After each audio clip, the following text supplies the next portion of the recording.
तर आपल्या आयुष्यामध्ये प्रत्येकाला आपल्या लाईफमध्ये हा प्रश्न नक्की पडला असेल की बँक जे आपल्याला पैसे देते, आपले पैसे सेव्ह करून ठेवते आणि त्याच्यानंतर आपल्याला पैसे रिटर्न देते.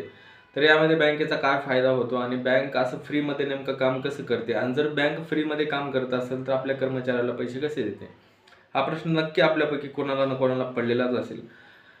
तर बँक जेव्हा आपल्याकडून आपले पैसे घेते त्यावेळेला बँक आपल्याला आपल्या पैशावर 6 ते 7% दर देते आणि तेच पैसे जेव्हा कुणा गरजूला किंवा कुठल्या व्यक्तीला पाहिजे असते, जसं की कार लोन किंवा होम लोन किंवा इतर कुठलेही लोन पाहिजे असते, त्यावेळेस ती बँक तेच पैसे त्या लोकांना 10 ते 15% या दराने देते.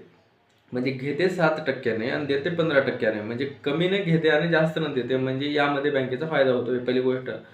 दुसरी गोष्ट, आपले जे SMS चार्जेस असतात, ATM चार्जेस असतात किंवा इतर फॅसिलिटीज कुठल्या बँकेकडून फॉर्म वगैरे कुठलं नवीन अपडेट वगैरे आले तर यामध्ये बँकेचा फायदा असतो. यामध्ये बँकेला पैसे भेटत असतात. दुसरी गोष्ट. तिसरी गोष्ट, इम्पोर्ट एक्सपोर्टमध्ये जेव्हा आपण आपलं जे चलन आहे त्या चलनाच्या एक्सचेंजमध्ये आपल्याकडून बँक जे पैसे एक्सचेंज करतो त्यामध्ये देखील बँकेचा प्रॉफिट असतो. दुसरी गोष्ट.